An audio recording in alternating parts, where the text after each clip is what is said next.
Ready? This is the first of many shows that we're going to be doing as we gear up for the millennium. Send us online what it is you most want. Think about it, too. Not just, you know, I think I want a car, Oprah.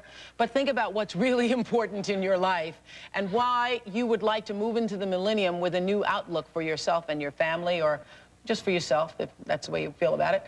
Rumors of a millennium bug causing computer chaos and everything from banks to credit cards has gotten a lot of people worried about their money. Tony Keyes is the author of The Year 2000 Computer Crisis, an investor's survival guide. And Tony says that the bug scare is real enough for us to take precautions. It is? It really is. This is something where it's not in government's or business's best interest to tell you. Really? And so this is something that you're going to have to do on your own to make sure you prepare. Tell us in real layman's terms for the illiterate computer people, such as myself. It really is simple. In fact, that's one of the reasons it's not being given enough attention. All this is that back when computers were first developed, they decided to just use 2 digits to represent the year rather than 4 because it saved on memory. Made good sense. The only thing is, now we're approaching 2000. And when we get there, those 2 digits to a computer will simply mean 1900. And when that happens, all of us will be 100 years old. And so all of our bank records, Social Security, Medicare, all of those, in fact, you won't be 100 years old, you'll be 4. So you won't qualify for Social Security. It just will screw everything up. And this is not something you want to... I'm screwed up listening to you right now. So how are we going to avert this? The best thing to do is keep records, begin habitually keeping records, write to the government, get them to send you copies of your tax returns. That's why we have the computer, because we're not keeping the record. You mean keeping the records other than your computer? Hard copy. You want hard copies of your tax returns from the IRS, because that will prove that that's what you submitted.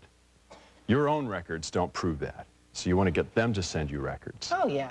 You want the Social Security Administration to send you your records of how much you're due. You want to get a new passport, even if you're, you know, 5 years away from needing a new one. Yeah, because we're going to the pyramids, baby. We want to get back. So military records, medical records, academic records, you want to have all those in hard copy before December 31st, 1999. And if we don't? Well, if you don't, then potentially those records will be wiped clean. And there won't be a Tony Keyes in some computers.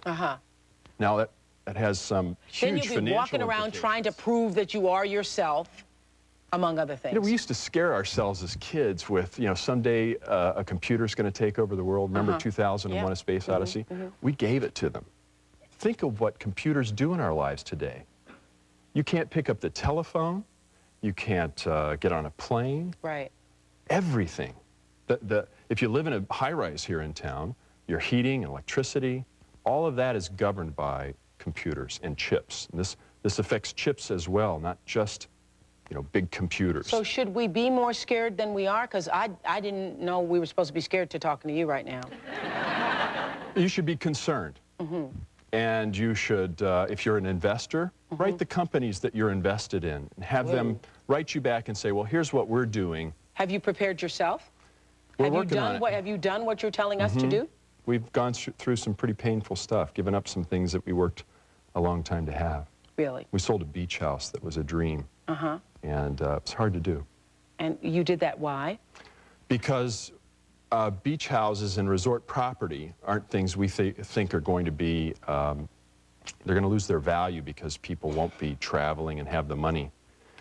I believe that this will bring on a recession, and I'm not the only person now that believes that. There are a lot of experts, economists, who now believe that that will happen. Well, thank you for preparing us. We're all feeling better now, aren't we? I guess I won't be coming back. No, at least we were warned, though. Don't say you didn't hear it, though. At least we were warned, though. How do you feel about what you just heard, though, audience? What? Maybe there's a light at the end of this tunnel. Maybe would it also wipe out credit card debt? Yeah. That's good. Thank you very much. Thank you very much. Up next, find